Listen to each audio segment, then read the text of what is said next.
Ken Fletcher hopes to replace the late Reverend Senator Clementa Pinckney on September 1st. In this special edition of Quintin's Close-Ups, I speak exclusively with him one-on-one. Well, Ken, let's begin with the obvious. The Edison District Memorial for the Emanuel 9 was just held a few minutes ago at Mother Emanuel. You were in the audience. Take me back down memory lane and tell me what memories play back in your mind of that event. Well, I think the personal stories are the first thing that come to my mind, and hearing the family members and the friends discuss each one of the Emanuel 9, and certainly when the governor came up and talked about the 12, right, and the others that were in the church that day, it took me back into history in the 8 years that I've lived here, from when I first met Clementa Pinckney down in the Low Country, right, in Beaufort and Jasper County, right, and 2 months later here, as we continue the healing process, it just reminded me of the opportunities that we all have to come together and to really just take a moment out of the official capacities that we all try to work and to love one another and to fellowship. And as you know, speaking of memories, we are taping this particular interview right down the street from Mother Emanuel. That took place, the tragedy of it is, on June 17th, 2015. Today is Sunday, August 30th. I'm wondering, where are you emotionally 2 months later? Well, the opportunity to come in for the memorial service and to celebrate the lives of the Emanuel 9, as well as to grieve. And I heard the word mentioned, grieve, a couple of times this afternoon, and you know, given the fact that it was just a couple of months ago that the tragedy happened, and we've continued to move forward with our lives, not as usual, our lives has changed. And I think that the opportunity to round out the grieving process for my wife and I was very important, and that's why we came up here this afternoon to continue the healing of those that we lost, while continuing to work toward the future and the legacy that they left behind. And you mentioned Reverend Clementa Pinckney a few minutes ago. You actually said something very compelling on Facebook about him, quote, on August 25th. Clementa Pinckney was one of the best friends I had since moving to the Low Country during 2007. You said he was one of your best friends.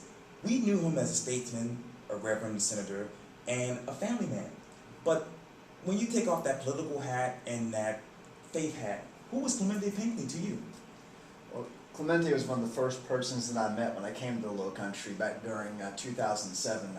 I was just 3 months out of Iraq, and I began the process politically of looking for a new president. We were in an election cycle, so we were going to be electing a new president regardless of whether it was a Democrat or Republican. Right. So as I continued to volunteer for different things, Clementa was always there. He actually gave me my first set of political maps back during 2008 when I ran for State Senate in District 46. We exchanged phone numbers, and we kept in contact since then. And anytime I needed a friend to talk to, Clementa was there to take my phone call. Anytime that we were at the same events together, it was just like we had just hit a pause button and just picked back up where we left off. He never failed to ask about my family and how things were going with my work. He was just a friend, a good friend. He was a friend to so many people. Yes. But he loved me like his own, and for that I considered him more than just my state senator. As I ended up getting drawn into District 45, I considered him family. Yeah. The September 1st primary. You also said this on Facebook on August 25th, quote, 3 days remain before the September 1 special election for District 45 State Senate. Amanda and I began this journey less than 8 weeks ago after receiving a phone call asking me if I would consider running for the seat. Give me a sense of where your heart and mind are really 2 days before the primary. My heart and mind are at peace 2 days before the primary, and my heart and my mind are also in a sense of a continued work to be done. There was a service that my wife and I attended a few weeks ago, and the pastor was talking about how we have this scroll in life. Right. And we oftentimes like to be able to see the whole scroll at one time. Sure.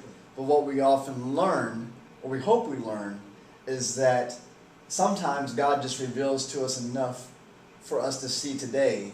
Whether it's because we can handle it or we can't handle it, He gives us enough during that day to go ahead and take care of. So with now less than 24 hours, probably less than 48 hours before we have this primary, The work isn't finished yet, and certainly after September 1st, Quintin, the real work just begins. And let's talk about the decision, because you mentioned the phone call that you received weeks ago, because I know you received a similar phone call back in 2008. Yeah. Tell me, what is the difference between the phone call in 2008 and this one a few weeks ago? Well, in 2008, I had just been back to the United States for a little over a year. I was what a lot of people refer to as a super volunteer. I just kept on showing up. Right. I was recruiting for University of Phoenix at the time, where I'm a faculty member now, and I received the voicemail, and I came out to the parking lot, and they asked me if I would consider running for public office. The only comment that I made was, I will do it if I have the opportunity to run for the one that's the most impactful for the community. So you flash forward 7 years later, and you're also talking about another presidential cycle later, when I was the fall fellow for Obama for America and ran the field campaign, the neighborhood teams for Beaufort, Jasper, and Hampton County. I've also been married since then. Oh, wow. 5 months now, my best friend. We met at the church down in Bluffton, and I was single, obviously, in 2008, so as seasoning goes, I have 7 more years of mileage under my belt. Okay. I've finished my MBA since then. Yeah, congratulations. Thank you. I've finished another master's in behavioral psychology since then. Wow. I've done quite a bit of work in the community, both in the private sector and the nonprofit sector, helping severely injured and wounded veterans of the global war on terror with organizations like Independence Fund, Veterans and Athletes United. I've been a top-performing banker with Wells Fargo out of Savannah, Georgia. I still speak fluent Spanish. Yo hablo con cualquier persona aquí, a mis amigos y compañeros latinos. Hola. And life just continues to get better, Quintin. But at the same time, I'm also conscious of the fact that as much as I've been blessed, there are a lot of people out there who don't know the opportunities that are available to them in 2015. I like to think of myself as a testimony and an example. My wife and me, you know, she teaches high school English in Ridgeland, a small Christian academy. She was just named 2015 Mrs. Hardyville about a week ago. And, congratulations. And one of our initiatives is literacy. It's so valuable to be able to communicate, no matter how educated you are, no matter how much you believe. The ability to communicate and get along with other people is of the highest calling. And I think that as we made the decision to fully submit ourselves here when we got that phone call, this time it came down to a matter of obedience to what was in our hearts, and then to a mission of what we know we can accomplish across the 6 counties of this district, working with the General Assembly up in Columbia, and certainly with our counterparts in Georgia, North Carolina, and be able to have that megaphone of a voice for a message that says that we can move forward, and we will move forward together. Campaigning, you also said this on Facebook, quote, I've been to each of the 6 counties in a region that is the 2nd fastest growing in the nation. I can conclude that all my education and experience comes to bear upon the results of our actions as individuals and people. So what are you hearing from the people in Hampton and Jasper and Allendale counties? Well, you hear a combination of things. Each county is unique. So each county has its own set of circumstances that are of a challenge, and then their own victories as well.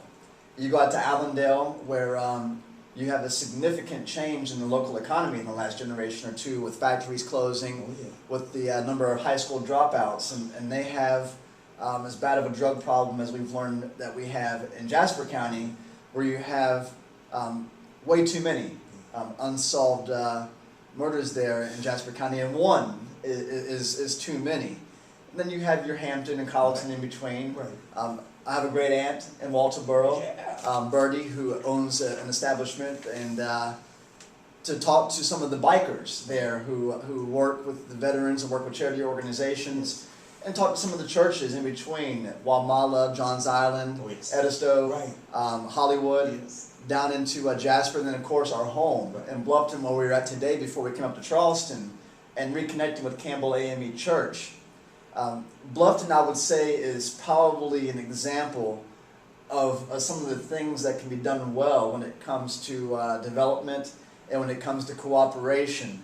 And you have a lot of people, Quintin, across the district, in all parts of District 45, that want those same opportunities to go away from business as usual and the status quo, and as many people have heard me mention in the forums and in each of the places we've gone across the district, it's not a black thing, it's not a white thing, it's not a Hispanic thing, it's not Democrat, Republican, or Independent.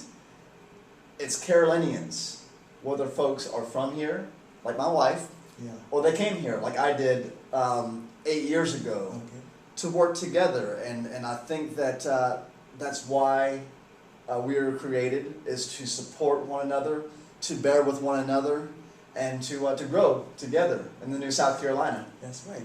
Well, describe to me the following one word: natural resources. In one word? Yes, sir. One word: natural resources. Abundance. Finance. Necessity. Education. Paramount. The South Carolina Democratic Party debate. Interesting. Amanda. Lovely. Ken Fletcher. Talented. Well, Ken Fletcher, it was so great talking to you. Thank you so much for your time. I appreciate it, Quentin. Thank you so much. Thank you. I really appreciate this. Good question. Oh, thank you. Thank you.